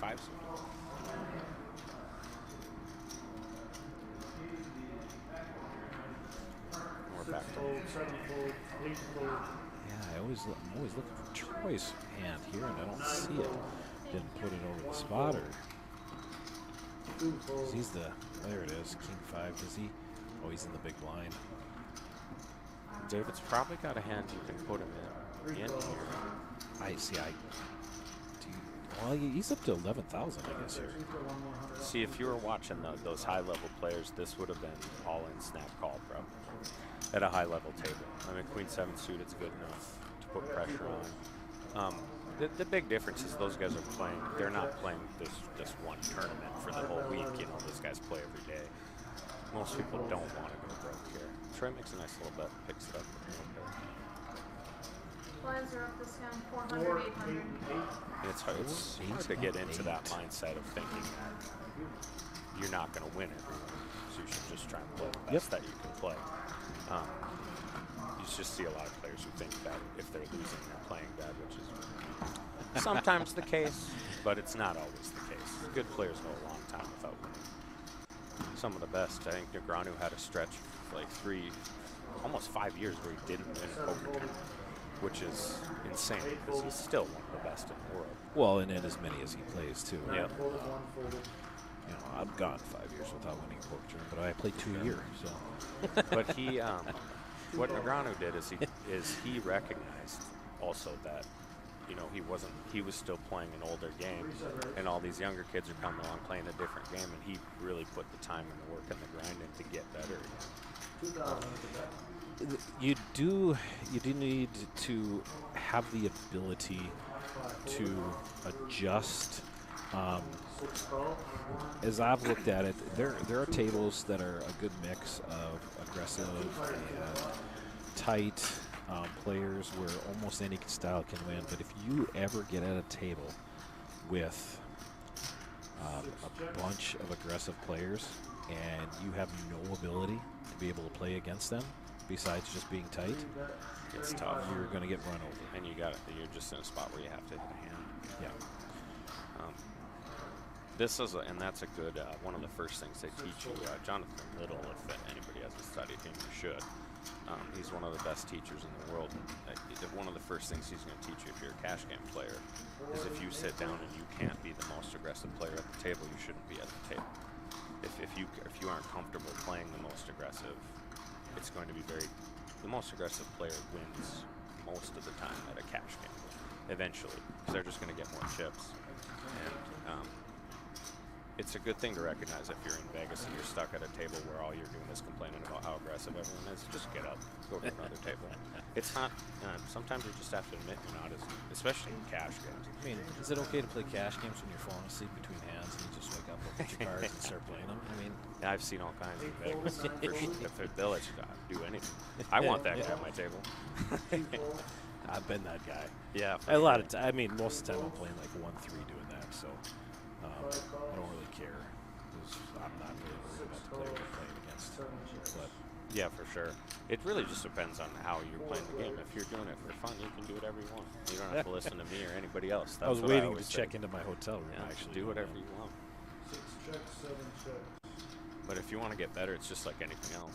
If you know somebody's better than you, you don't need to argue with them. Listen. That's what I try to do. Listen. Because I think there's, like, I think Thane's very good. He plays a very, very strong, aggressive game 6 calls. that you want to do. And I used to complain about Tiny all the time, and then I just started watching and kind of studying. Well, what does he do that he keeps getting? Because he wins. In this area, he wins as much as anybody that I think of, which, 6 calls. I mean, it's hard to win that. Or Paul Jane, who moved by Paul. I'm sure you're not listening, but fun in Wisconsin. I got to sit at his final table when we were down in Vegas. He's in Wisconsin. Okay. But he, once again, at the final table at another one of those really deep ones. We watched it. Well, he played well. He was the drunkest person at the final table for sure. And we were the drunkest rail for sure. Yes. I love doing that. Yep. He had a North Dakota rail of 701. It was. Let's face it, though. Paul's like me. Steven. It takes a lot for him to get really drunk. For sure. And he's a tough guy not to cheer for, too, because he's a sweetheart. Like a lot of bigger, he's a big teddy bear guy, which those are the guys you like to cheer. He's easy to cheer for. 9 calls. You just like them real quick. 9 calls. I kind of like this here when you got a big stack with something like 7-6 suited. 2 folded. Because if stuff gets crazy behind you, you can just kind of get out of the way. Young. 6 raised to 1600. See, I don't like a minimum raise in this situation. You're getting no information, Especially not with Thane. You're mainly basically trying to get the big blind out of it, which you did. Big blind or small blind, but you got one of them down. Young seems to me like a guy who's very confident. Oh my. Very confident in his game. You see, I mostly min raise all the time, and you see that a lot of the good younger players that play sort of a GTO style are very good at playing post flop. 9 bet 1800. So because he's got a super easy fold for a king. He's gonna hold it probably a little bit, but you got bet from the small blind. The range advantage of those two hands versus your hands. 6 No calls. heart either. 7 Flats. calls. This is a misstep. Thane does not want to see a heart. That's a perfect card. That's a money card for him. You got bet about 35. The problem is here, I think Young can only really be making that call thinking about bluffing. I'm not sure what else you're 9 making bet with no heart. 4600. 6 He folds, did 7 fold here. folds. Yeah, I mean 46 is. He better just thank the Lord he didn't hit a king or Yeah, exactly. It's I think that got into his head. So there for a while, I was commenting that I think he was going to be the player to play back at Thane's aggressive style, and I think that call there is. that's what he was setting up. He wanted to, I think, maybe bluff a heart. Maybe that's what he was thinking. I'll bluff a heart. You'd rather do that with a heart in your hand. Like if you have king queen with the king or queen of hearts there, Oh, yeah. then you can call. Heart comes on the turn. You're blocking a lot of hearts, and now you have a real good semi-bluff hand. And even if you fired 2 bullets again, the 6-7's in a real tough spot there with the straight. 2 folds. And you could just hit another heart, and then you win any. So it's some of the more in-depth stuff that you learn. Again, I keep on getting stuck on Troy now. Troy has 15 big blinds. He doesn't need a shot. 8 calls. Is how much the 2 cards you have in your hand matter. Like whether you have the ace of diamonds or the ace of clubs, GTO play is going to be different based on which cards you have. Like, 9 checks. obviously ace of diamonds offsuit is a much stronger hand to bluff and call with here because you have the backdoor flush draw. 9 checks. You can just hit, 7 bet 2200. snap folds for the 8-5 offsuits. 9 folds. That would have been a decent board to even just lead before you hit the ace with that ace of diamonds. I don't think I would have if I didn't have the ace of diamonds, but those little backdoor equities give you a lot more options to triple barrel. Yeah, bluff. I still think there when it's a button versus the two blind situation when there's a king, queen. I don't really even almost care what my cards are. I almost have to bet because I should have a better hand than those guys. I would have raised pre-flop. He chose to limp with that hand. It's a lot of it's style. Some people are just like playing post-flop better and find that they can get up. They find other players make more mistakes post-flop, which I think is probably true, especially in this area. The better the player, usually the better they play post-flop. So that's kind of with the smaller sizing of the raises pre-flop that we've seen from a lot of players, like just raising pre-flop, is because you're more comfortable playing post-flop. Yep. Well, and there's something to be said. I mean, if you do play more in Vegas, some bigger tournaments, you realize that that lead bet is almost nothing. You know, it's just so Thane flops 2 pair. Joel's continuing here. Uh-oh. This is not going to work, Joel. I'm sorry. And he just calls. I wonder if he does here. Yep. Give him a little rope. Diamond would be real bad because Joel might bluff the diamond. Now he's just going to probably get off with off. I don't think he's going to bet again. He just doesn't have enough chips, really. This is, and you know it's Thane. Thane's the type of, this is a spot where Thane's going to get nothing because if the other guy hits absolutely nothing. It's I kind of like check here. 9 bet 5,000. You really feel bad when it goes check, but you give that player the chance. You got to give him the option there. Give him the chance. When you have that much of the board, the other player's just rarely going to have anything there. He might have had a jack. Jack's a now, if he does have a jack there, the problem is you're blocking a jack, so it makes it much less likely that he has one. But it's just minor stuff. It's one thing if you watched any of the Poker Go coverage, having a guy like, I think Nick Schulman, I think that's his name, that does it.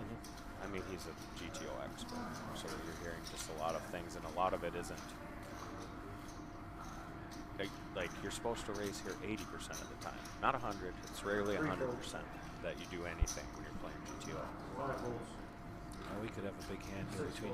Because Dylan's gonna raise and in. Joel's gonna go all in. And he's gonna snap. That's how this should go. If it goes any other way, they're playing an interesting. Especially Joel's chip stack. He's got 8 raised to 4,000. I didn't know if he thought he had enough. Oh, he only had 10. Okay. Yeah. I mean, Dylan should just put them all in here. Yeah. I would. There's no point. You want to see all 5 cards with Ace King. If he has a hand like Queens anyway, you really don't want to call and then have to check fold with Ace King here, especially when he's only got a few chips behind. He's going to put them all in. 7 goes all in. Yeah. 8 calls. Joel looks a little disappointed, but this is what happens. Queens versus Ace King versus 2 queens. Literally everyone who's ever played poker has been on this spot a million times. Yep. Ace King versus Queen.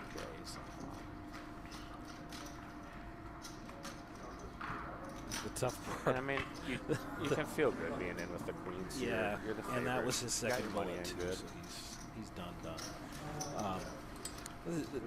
It's interesting with the I was looking at these, and obviously Seat open on the track feature table. all the cards.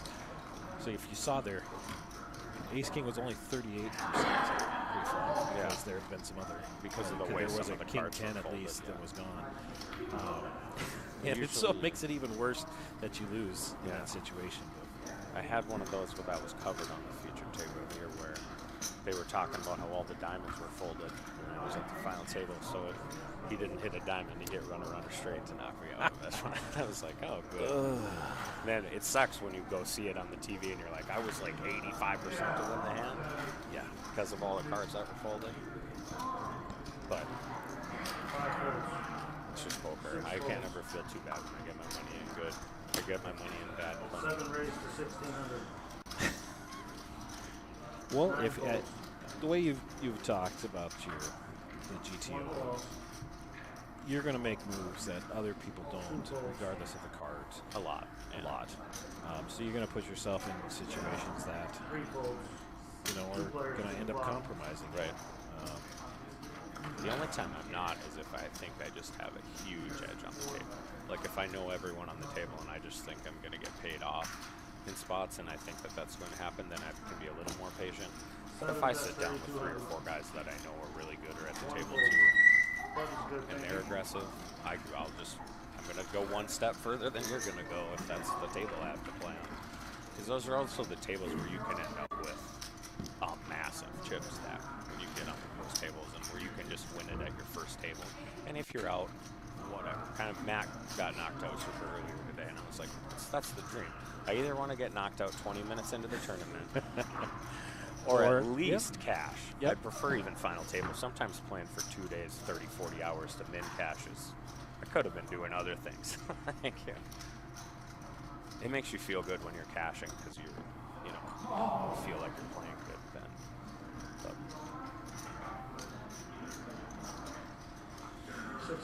see, we might mix it up here. Jack 10 with Troy in the big blind. See, I don't think anybody raises here. Leroy dumps his. I never been called again. We have a lot of calls on the button. Digger? Now, Dave Vig is called Digger now. 3 calls. Who's that? The guy with the glasses is Digger? Yeah, it's Dave Vig. Well, so apparently... they must have changed it. It must be a nickname or something that we're not aware of. 3 players. I think some of these show, 3 checks, 5 like, checks. limping with 4 or 5 offsuit here, why raising is so much better when you're going to do it is now you're in some weird spot where now he hits 2 pairs and goes, well, he hit a straight. So, make a real small bet here. He might get called 4-5. 5 holds. He did 2 snap call. Straight. Straight's good. No. Yeah, you get yourself in weird spots when you're big, especially super weak hands like that. The weaker hands like that, if you're going to play them, you might just raise with them. It helps you in a couple ways. Nobody puts you on the hand when you hit, which is huge. You know, you raise with 4 or 5 offsuit, you get 2, 3, 6 flop, because they're 4 or 5. Yeah, I completely agree. Between the obfuscation that you present and just the fact that if you're going to call 1 bet, why not put in 2, basically? For sure. You know, and just make a little bit less. You don't have to make it a huge amount like we're talking about in mid-range. You're still going to get a lot of folds. And then when you do get called, it's usually just by the big blind. And you're just going to win so many of those pots based on your position anyway. You really should. Done it. I get it. Thankfully, never after doing the card out. Thane probably 7 fold. racing something on the guy with the playable 8 hand. raised to 1600. It's the type of players that with the big stack going to raise with this hand. I don't think Troy shoves all here. Most of these guys are doing the min raise. That's sort of started to catch on. I think enough players like myself and others that I always raise pre-flop. Unless I'm 3-betting, that's a different story, but that's I interesting. think he has enough bluff equity here at Young. Again, calling 6-5. We're literally at the bottom of your range, so 7 bet 1600. I like it. I don't know that bluffing without a spade again is probably to be suggested, but if you can fire a couple barrels here, like if he barrels this, how does he call him if he barrels here? He makes even doesn't even have to be a lot. He could make it like 3,000. Oh yeah, this guy's made about 3,500. Yeah, I mean. If you're Thane, you can't call him with that hand. Great play by Young. Turns 5-6 in bluff. I mean, those are pots that win you tournaments and help you cash. And picking up a pot you have no business winning. You know, 9 out of 10 players check fold there. Thane would have bet. He would check the ace. 4, 8, and 8. he bets, and then the turn card's a good card for his betting range. It's a 9 of spades. I mean, and you know where you're at. You bet 3,500. The guy calls you. You're done. You're not firing the third pair on that board Yep. out of position. But also, Thane's probably not calling with a spade, or maybe a set. If he had aces, kings, or something like that there, On the turn bet. even on the turn bet, I mean, it's a hard call on the turn bet if you have a set. It's 4 spades on the board. But I think he There's would somebody have coming called in to with see a Dave set John. and hope the bear board. The board paired, because then you can win a big pot if you have a full house. Yep.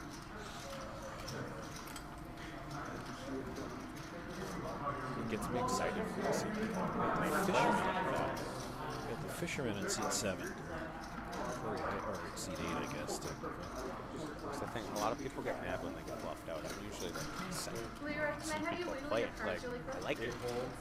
Getting more Leroy? people playing that way is fun, and then you get more Thank you. action from the Metal Vegas. card If protector. you try to roll into Vegas and play the tight, Oh, really? Yep, okay. tight, aggressive, you're good luck getting past a 5,000 person field playing like And I forgot about separate it. rolls. So good. Yeah. And The I'm mathematics behind that are So that's why if I my own. I played in 2 huge, massive field events. That didn't have to pay. 40,700. Okay, thank I you. don't think the same player I was 4 or 5 years ago. Just I made a lot of things that I would have never even thought to make. ignore that whole conversation, maybe it's still not enough. If it happens again, if it happens again, it will be done. As long as I know I'm not going to be There's just something about guys who either look like they're Asian or it's like they all know how to play cards. It's like they're born with it.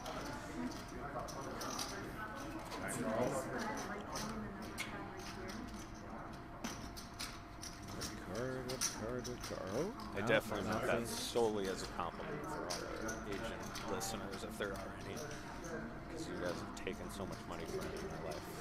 One bet, 4,500. Things. Interesting spot here. He can do a lot of different things. I think folding is the only real big mistake here. With this stack, you almost have to see the river with the flush on the straight draw. It would have been an okay spot to try check raise, but I think the equity you probably just call here. Try and hit your hand. Hopefully he doesn't decide to turn this into a bluff in this spot for Thane, because they're just not going to fold now in your bet.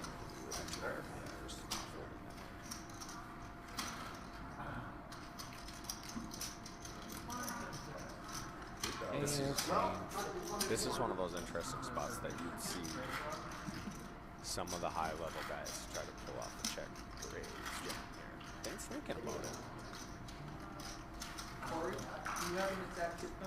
It's just so tough to fire that kind of bullet here. But it even puts a hand like this, 2 pair, in a really tough spot if you check jam in there. It looks like it looks like a set if you check jam here, exactly. It's tough. It's a really good acting job if someone could pull it. Don't think that he would fold it. But you see some of the guys like Michael Adamo pull off plays like that all the time. Check jam on the river, get guys to fold 2 pair and things like that. But I don't know how much I like doing it with Thane's particular hand, and I'll tell you why, because of he has 2 clubs in his hand. And that's what you want the other guy to have. You want him to be bluffing with like a queen 10, right, or something along those lines. Or an ace with a queen of clubs or something, because you can fold that on the river there. If you check jam there and you have ace jack or something, you have 1 pair, it's super tough to call check jam on the river with 1 pair.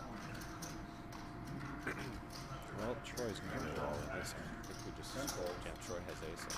Yeah, and he's not going to get gold. Who uses raising?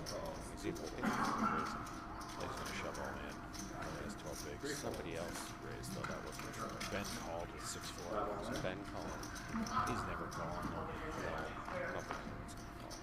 Dylan could end up raising here. Troy's in the big one. This could work out good. No, Troy was in the cutoff already raised all. Oh, he called with 6, 7. I do not like that. There's enough chips there. You can just fold this.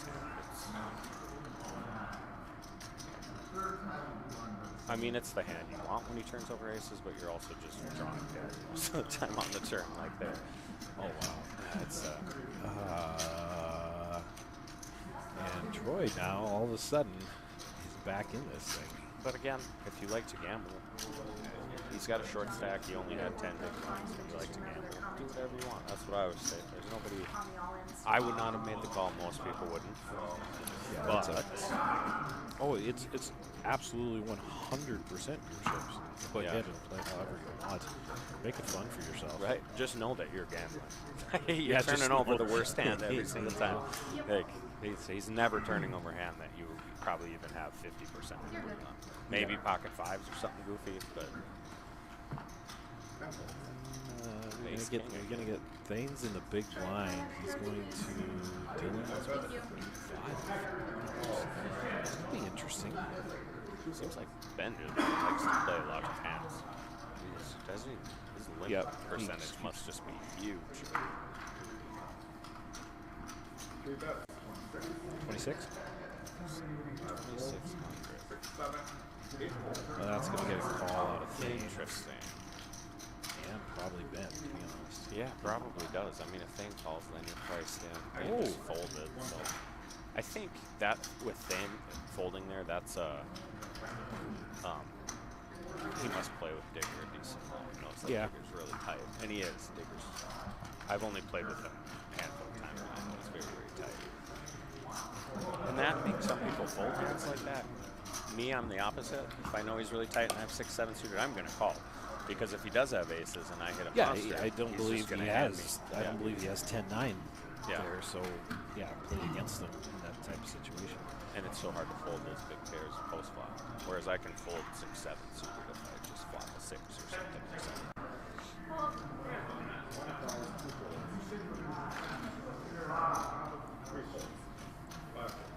Some bond hands. Queen 8 suited is a fun hand. Can be. Queen 8 suited's in the big blind. I do not have any survivors doing it. Probably won't till tonight. Actually, someone just asked that, and we got responded to on our Facebook Messenger. If you ever want to get a hold of us pretty quick, Facebook Messenger is a good way to do it. Ben limps under the gun with ace 5. Ends up against the 2 blinds. Charlie Pluck's top pair. Oh, that's who that is. Charlie Plucker. Should be bet take it. Oh, we got a gut shot here. That's an interesting speculative. I would have liked this better if there was a heart on the board. Oh, he's open. Excuse me. Like if that 6 was a heart. Oh, yeah, That's the same with him, because then you got back hearts and you got a gut shot. You got some stuff. Wouldn't have hated to see him put some pressure on there. Charlie just says, hey, here's 10,000. Good play. If you want to call, call. Open it. You can't call it. You should call, but You get a terrible price. You need to be getting, as you can see on the board, it's 90-10. You need to be getting 9-1. He's not getting 9-1. yeah, and I think he can think he has. You have 8 out here. Typically, you think you'd have 8 out. Yeah. But you only think he has 3 because Charlie has an 8.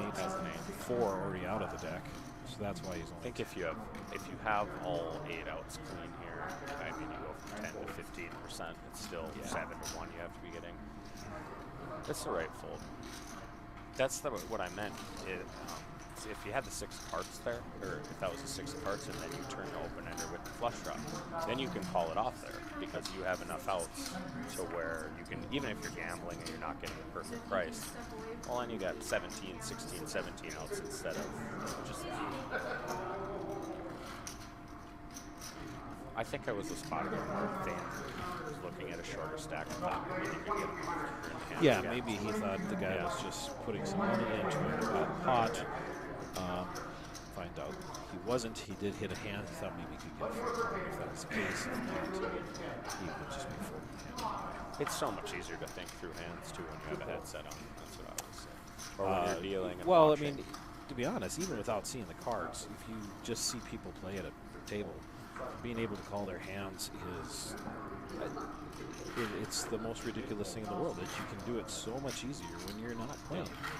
than if you are. Especially Obviously. when I'm dealing. There was 4 or 5 times today where I could have told you I would have been Yeah. right every time. Like 100% he has this hand. Like, but if I would have been in the hand, it's much harder. And you're playing for so long, and it's hard to really pay attention to every little detail for a long time. Your brain can only really. This is a pretty good flop for pocket eights. Flops his bottom set. Ben's got bottom pair and a gut shot. Ben likes to gamble from the looks of things. So blind versus blind, I'm not sure what's going to happen. I actually would have liked something. Would have liked to check jam here. Check, hope Ben puts a small bet out Oh there. my. I mean, if you think the guy's just going to call, it's a great bet. Just Not stick improved it. at all. I mean, Queen you 10 just would stick have it in already his won, face. so. If he's got Queen 10, he's got, or 7-10 or something. Whatever. You know. You still have some Pot is outs already as against big those as hands. all the chips you have already. Yeah, he's just almost never. The only thing you really hate him flipping there is like a set, bigger set, but he's almost never going to have that. He's all in. Yeah. Charlie's just getting after it, doing the right thing. You got a short stack, you hit your hand, you just put. Dealers, next hand, cards are 500, 1,000, 500, 1,000, $1,000 big blind any. This is our last level before our second break, which is end of registration for the first break. Yeah, Blaine So for 2 just so you hours. know, it's kind of getting later. If you get knocked out, feel if like you it. want to hang around before the second. This feels much longer. Second Blaine, it starts, feels much you shorter. can Sometimes, use yeah, our for sure. Feels like you're taking a break. So too. just There's knock a it out. lot of If players knock out, who you'd like you to tell them use the right break's runners. coming up. They What? are 2 hours Let's long, not take a so break. Let's play right should through it. be Come on. very close It was to interesting last week. next So I played place. with competitors free roll one. Oh, yeah. And they were talking, all of them were talking about the blinds are too long, the blinds are too long. I was like, difference between a good player and a bad player. Like, Yeah. Oh, you can give me the longest blinds you want. My edge would go up dramatically in this tournaments if we could play 2-hour-long blind levels. Yeah. You know, it's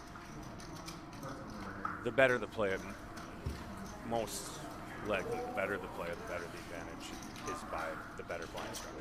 Yep. It's just, Without a question. you can get away cheaper in cooler spots. You get way more chances to take advantage of if you have more knowledge than another player. But if you're just someone who wants to come out here for the weekend, you want 15-minute blind levels and you want it to be gambling. That's what you want. That gives you a chance. But I've always, a lot of people knock on free poker, and I practice a lot of stuff like free poker because you get to play short stack all the time. Yeah.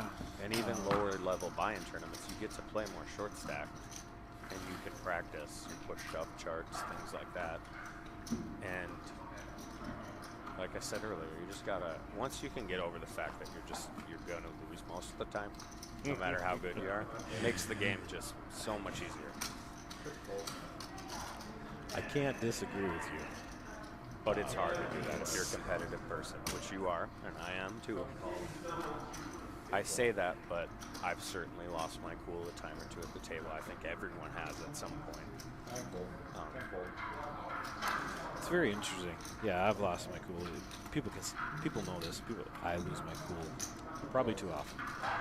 But you're the guy 20 minutes later that's shaking hands and being nice about it. That's the bigger but thing to me. What I was In going to the say moment, is I am almost never losing my cool against someone. I'm losing my cool because someone spiked a king. Yeah, I had right. kings against my aces. Getting money in you way didn't- good and you didn't play lose. the hand wrong. I can completely see. There are times Yeah. when after I say hey, good night or be done and I'm walking away from the table, guy who beat me, he'll chirp up and say something.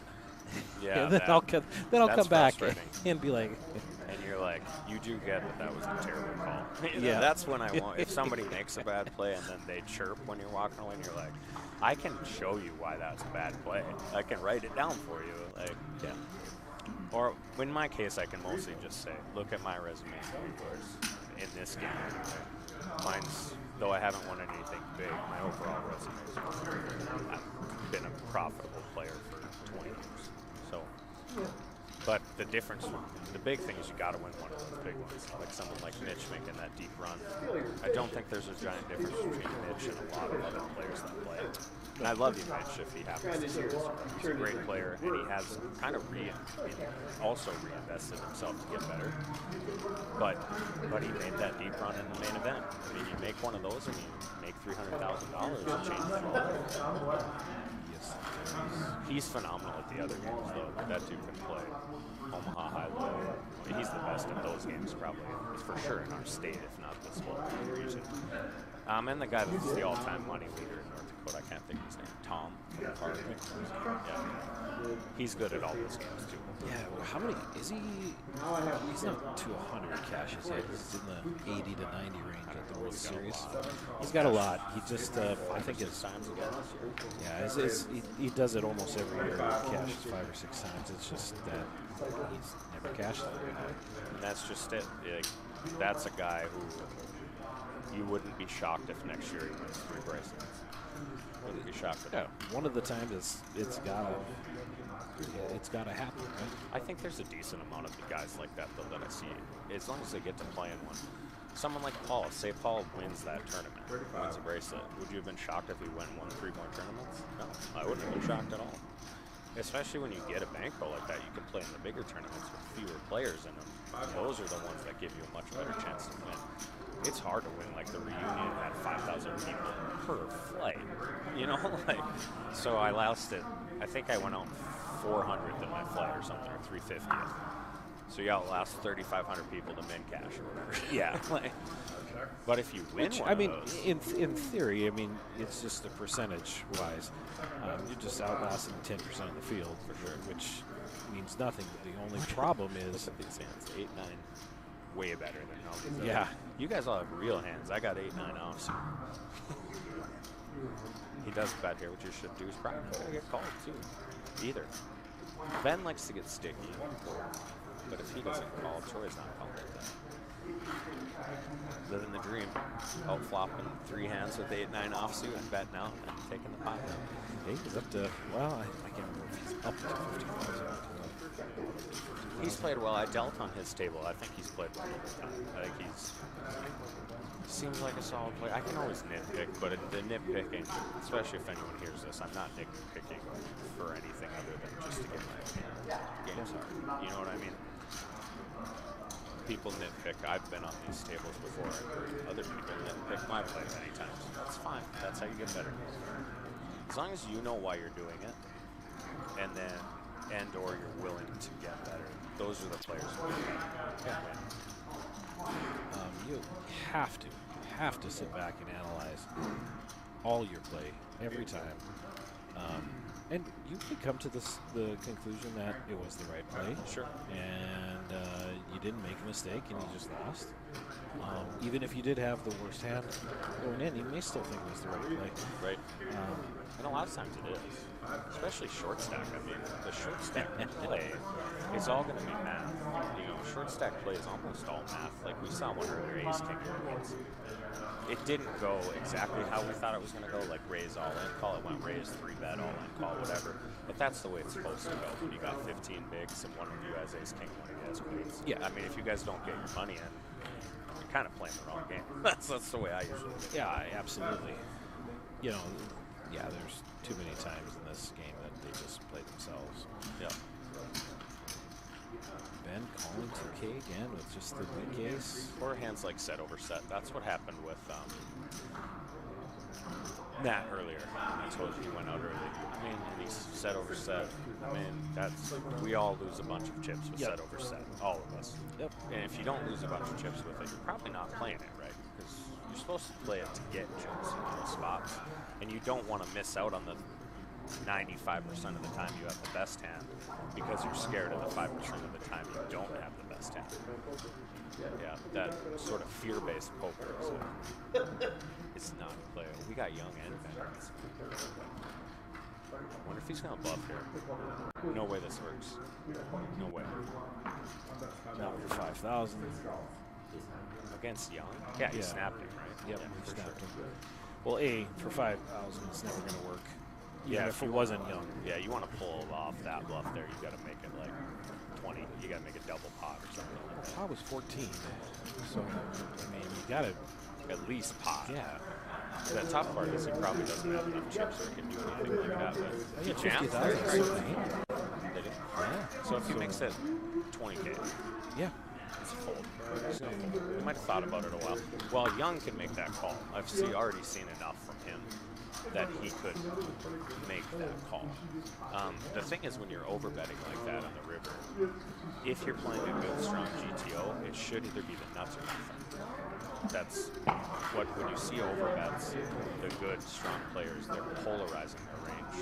For anyone who doesn't know what that means you're either going to have the very, very top of your range or the very, very bottom.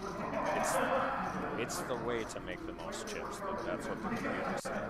The way to make the most chips is to polarize your overbets specifically.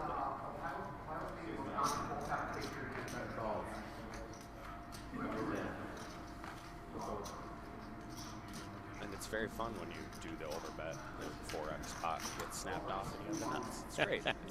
It's living the dream.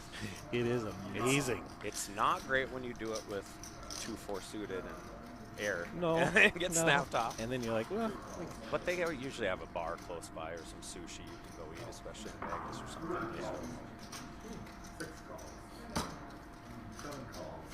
And you just do what I usually do. You go to the mirror and you just say, you weren't going to win anyway. you just get to party sooner. Get some tacos, get some Fireball. Find Pete. He'll buy you a couple Fireballs. Oh, yeah, Pete is playing today. But it is the early flight. I don't know if he's going on the Fireball. Why are they getting him on this table? Because he's bad. Maybe the next 2 hours, though. Yeah, they rotate him. Playing top pair here. How are there but 100 against- players in this hand? There's 6 players. Who was the pre-flopper? Thane. Now Thane hits top pair. Digger hits the. This is with 8s, especially when there was no like raise 3-bet. You gotta feel like 8s is nuts. You know, a little too heavy here, Dave. He's either bluffing or he has it. I think you have to decide kind of right here. Calling is. I don't You're just going to price in a lot of other players, so it's probably a spot where you probably want to jam or fold. I don't love folding here, but I don't hate it either. I make some really weird folds here. It kind of depends on, again, what kind of edge do you think you have on the table. You got to make it 8. He's got 25K left. I actually kind of like that. Now he's isolating, and you can. I love this because now if someone behind you is slow playing something and they jam, you got an easy fold with 8s. I'm never folding this against Thane in this spot. If he's got a 5, he's got a 5. But if you've already seen Thane playing pretty aggressive at this point, like I would bet Digger him. But this is another spot. Thane can get away from it. So we saw Thane make a tight fold against Digger earlier. It's enough though to get Dave away from boy. the hand. I think Dave can fold this. Yeah, hand. Digger's just probably going to fold the checks. I think you got to check behind here. Take your equity. This is such a difficult spot. There's almost, I mean, The problem with turning these 8s into a bluff is like, I guess you do have a spade. Yeah, I probably would have worked the right flag too. Of course, that card comes out. Now you're in such a crappy spot. Spot with 8s too. Because Thane, here's the thing, Thane would do this. Yeah. With King 7. Yep.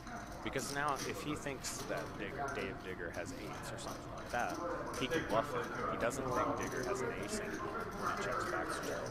And with the raise, he probably doesn't have spades. Spades are no good anyway at this point. Right. I'd have a tough time folding if I was him in this spot. I'd have such a hard time putting him on anything 7 besides A7 pre-flop though. Yeah, I don't know, man. 7-8 suited makes sense. 9-7 suited. It's a super tough spot. I don't think he's wrong if he calls here either. There's enough bluffs here that, yeah, you're wrong on this one spot, but I'm not going to knock him for making the call. Like, I just told you the case for making a call here. I hope for his sake he folds. I mean, it's so tough when Ben checks that ace on the turn now, and then he jumps on the, you know what I mean? It's Trying to get some information. yeah, take all the time you want. This is a tough.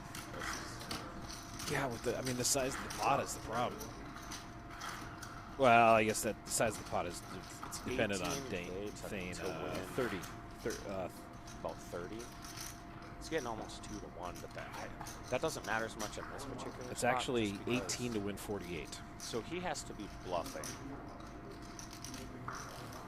1 out of 3 times for this to be the correct call. So, and I think, I don't know, people under bluff live, but I think Thane specifically could be bluffing 1 out of 3 times. I think he could. I think he could, but I just don't think it's set up like that. I just don't know if he's going to do it against. We already saw him make a tight fold earlier against that guy.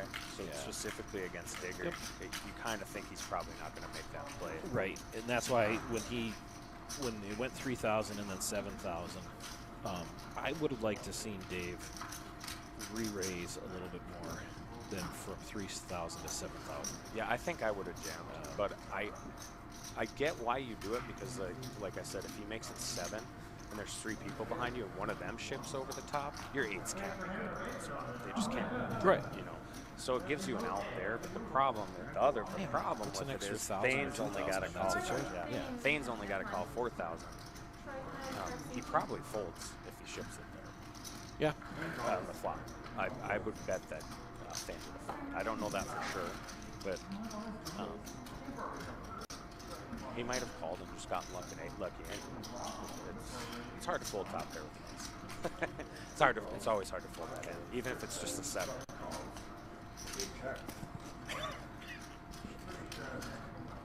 You're beating all the flush draws by jam there. With, you have Yep. top four, so you're beating all the flush draws. Yeah, the only thing you're worried about are trips. I guess two big cards For sure. Way outside chance he has quads or pocket 7s. Hard to say what would happen. Unfortunately, we won't get to see it. But good pot for Thane. Worked for him. He was screaming for a call in his head. Well, yeah. Once he starts thinking about it, Yeah, you know he the doesn't only have thing an to ace. beat Because there ace by is is by snapping. 5s. And Yeah. Ace is snapping. Chops between the queen highs. There's no one bet. Yep. Looks like.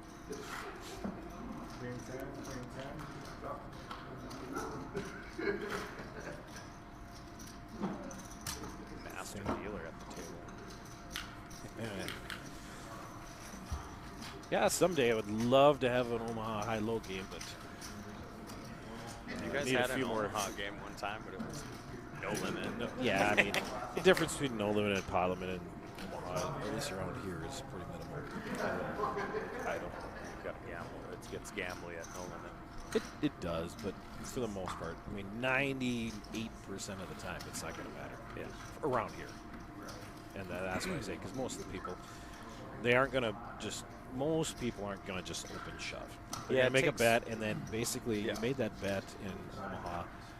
The third bet is almost an all-in for a lot of people anyway. Well, and when we're talking about playing these local tournaments, the charities and you guys do a good job because you don't want to give a major edge to the better players.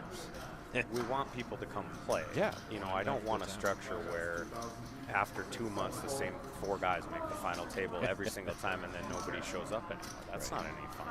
I like a structure where you can do both. And if you do a limit, like a PLO 8 tournament, there's going to be me and 3 other guys that I personally know that are going to make almost every final table.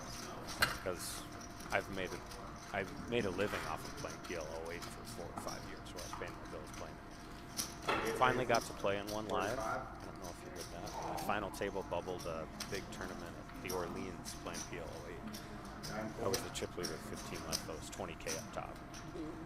Oh, Took 8 or something like it happens, you know. Sometimes you get caught in those death spirals. that. Yeah. And Limit PLO 8 is one of those games where you just get balloon chips because you get rivered for the high and the low. You know, you had both of them and you get rivered. 2 of spades on the river and you're like, no way. I would love to have some horse cards around here. It would be fun if that's part of the reason why I like the structures. The more people you can get in, and then you get people talking to other people like me and other people and saying, hey, let's play, let's hang out and play other games. That's the only way you're ever going to get to a spot where you can do. Well, and we got to change the legislature if you're listening. You know, it's just $500 limit's a joke. 300. 300, yeah, it's a joke. That's a real joke. If you want to get players from out of state to come play in these tournaments, you got to have more money. You got to have $1,000 tournaments at least. Well, I mean, you can just, as long as they would just listen to us, and when we say, hey, this is for the best, people are not going to abuse it. They don't abuse it already. You can go to the blackjack table and play $25 or full tabs for 2 hands or pull tabs. Poker is not where someone's going to be losing their money. If they're willing to gamble like that. Now, I'm open for the debate whether you want it to be a single, one buy-in, no rebuys, or something like that. If they put that in the legislation, I would be fine with that. For sure. It's actually rules making in this regard. And that's part of the problem is it's not even a legislature type deal. It goes to the rules committee. Yeah. And they make the rules, and then it's basically approved by the legislature. It's them trying to play daddy. We don't need it. We don't need a daddy. We're all over 21 years old. Oh well. Yeah. Well, I think.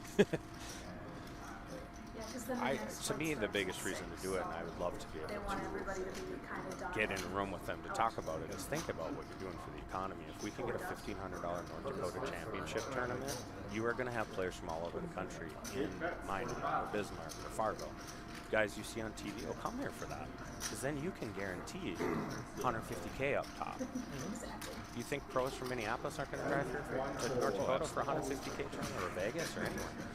And such a boon for the economy if you can get those guys. They all spend money. Everybody knows poker players that got money spend money. Yep. So they go to all of the best restaurants. Your restaurants get a boon. You get some drinking money. The hotel's making money off them. Like, it doesn't seem like there's a lose. I get what like you were talking about. Their lose is they think Grandpa's going to spend his last $1,500 on a poker tournament. That's where that comes from. Because Grandpa could never just drive to Canterbury and spend the last $1,500 on a poker tournament, right? Or Monoman. Monoman's. That's what the MSPT main events usually are, right? About 1,100.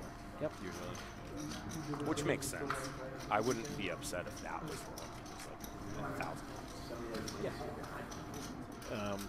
And again, I personally, after we've done this for so often, I would personally love if they actually just allowed us to monitor programs and we sponsored different charities for each of the events, and basically we could just be open Thursday, Friday, Saturday, Sunday.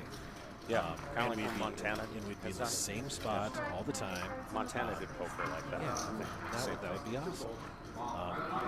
All the regulations that you want, you could have. Oh boy, Corey's got aces here. Uh-oh. Is it Troy that shoved? No, he just put a big stack of blacks in the pot. Oh. I was like, he's getting snapped off here. Dylan Rays. Dylan Rays. Oh boy, what do you do here? Got a 3-bet faces. I think a flat here with that many players in this. 6, 8,000. You don't even have to make it much. Maybe 85. Because you have position on the aggressor. Most of the time, GTO would tell you to make it kind of smaller. Make it 7,500, 8,000. It's still going to get the other players out, most likely. Well, am I right with my 85, or are you right with your 75? 75. Yeah. And it gives you want to price in the first guy who bet, because with aces, you want one call for sure. He does snap.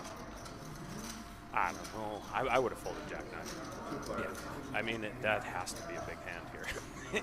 3-betting small into 3 players like that. Ooh. Dylan, from what I've seen, can get a little frisky, so he might have some plan in his head to hope he has ace-king, you know what I mean, and do one of those things. Of course, we see Corey does not have ace-king, and he is not folding this hand. He's just There's a fold. He also might have just called to get the price, hoped to hit a big hand. Yeah. It would have been interesting to see what he did if he hit a jack or a 9. Would have been very interesting to see how you play if you hit a There's jack. your Ben is at the top I'm surprised Troy is the top. That's Troy right there. now. Yeah. But Must then be again, that could be why he's short. Yeah. He's limped a lot of hands. Could be. Could be a lot of situations where, you know, for whatever reason, his blinds, his small blinds specifically, because that would count. Seemed like he's playing tight, but He does. I guess they're only 6, 7 players deep right now. So your VPIP's just going to be higher because there aren't very many players.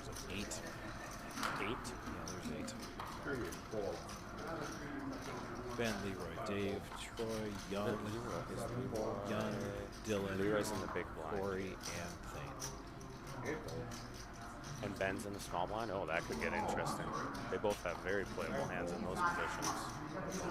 Ben has showed no interest. Charlie is gonna make the button raise, which I don't hate with 10-5. It looks bad because of the hands the other two guys have, but it's Ben's probably gonna call. Leroy should jam. I know he doesn't like to do that, but I just think your hand against those specific ranges, because now you don't really want to take this flop against 2 players with your hand. He would have taken the pot down, I think, probably anyway if he'd have jammed. But that's Leroy likes to see flops. Now you're in a weird spot. Yeah, you're in a really weird spot. Backdoor flush draw. Charlie probably should continuation of this, having a 10 blocker. I think I would, and backdoor flush draw. The only questionable thing is that Leroy's only got 12K. It's going to probably not work here, though. Ben's not going to call. I don't think Leroy's going to call,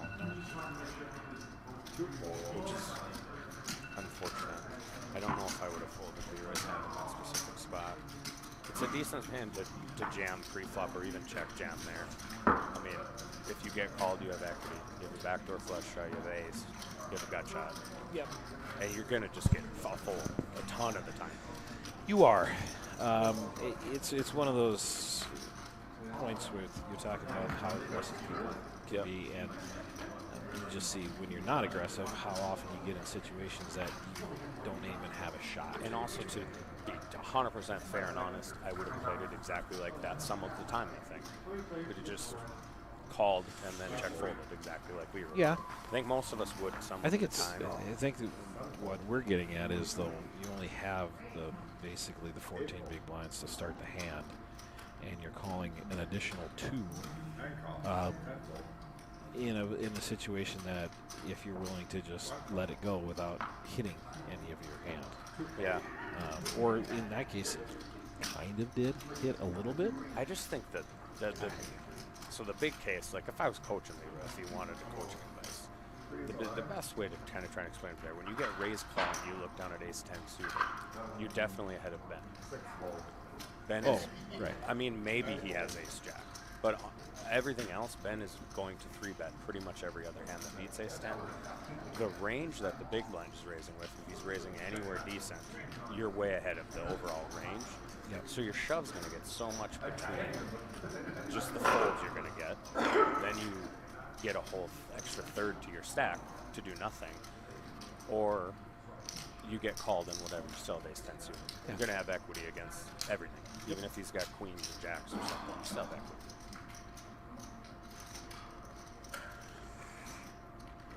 And I think it's the same. Leroy doesn't play that often. He likes to last as long as he Ben can. calls. Dave's all in. We're gonna have ace-jack versus king-deuce. After Diggerson playing best tight, now does he really have king-deuce or is that a miss? No. I'm literally shocked by that. It's not like he can't win with king-deuce suited, but Now the king is no good. and he did hit the king. Straight. I'm not, and I don't think Ben did anything wrong there. Actually, if it went limp, and then he jammed with that hand, it was just a weird spot that Ben happened to have ace-jack, a hand that. Yeah, I mean, so Dave was going to be Dave was going to be in the big blind the next hand. So I mean, if you consider the big blind ante as basically one big blind of 2,000, you have 9 big blinds left. So you got a little squirrely there, but I just don't see how you're picking up. You're picking up only one big blind. Suited kings are probably 10 big blinds. All the suited kings are probably supposed to be a jam from every spot if there's no raise before you. But again, that's GTO, and you don't always have to play GTO, obviously. That's just, I think the push-shove chart would tell you any suited king when you're under 10 big blinds. And in that spot, he gets called, and he's not that far back. Ace Jack versus offsuit versus king. Yep. You're fine. That's what you want. If you're going to get called. Corey with aces again. Aces. See what he does here, because King Jack out of Thane could get something. I'd be surprised if Thane just straight folds. Well, this could be the last hand before break now, too. Especially with Thane's stack. Thane likes to play a lot of hands. This is the type of hand. Yeah, he's probably. All right. Probably going to get folds from everyone else. You never know with Ben. Yeah. He likes to play a lot of hands. What is it? What's Call? Oh, we had the 2K set aside. Yeah, he called. Oh, my. Terrible flop for Corey. Flops He's the got a joint. check. He's got a check. He doesn't know that there's gut shot out there, but he's got a check. Thane's got an interesting hand where if he does continue here, Thane's got a backdoor nut flush shot and a gut shot. I mean, Corey's willing to take it down. they're both pretty deep stacks. I would not be shocked if Thane calls. He did pull, but it's not a bad spot to speculate. Backdoor nut. I think it's also one of those things where you have someone bring racks. Yeah, you're ready to go to stuff break. like that. You're ready to go to break. I think I would have folded it and ready to go to break. I think a lot of the GTO players saw a turn card there, but again, when I'm talking about the GTO players, almost nobody plays GTO. GTO only works against. Well, no, I know. That's well, I'm actually just I'm asking. going to thaw. I cannot believe how. Yeah. We'll be back in about 15 minutes, guys. See you in a little bit.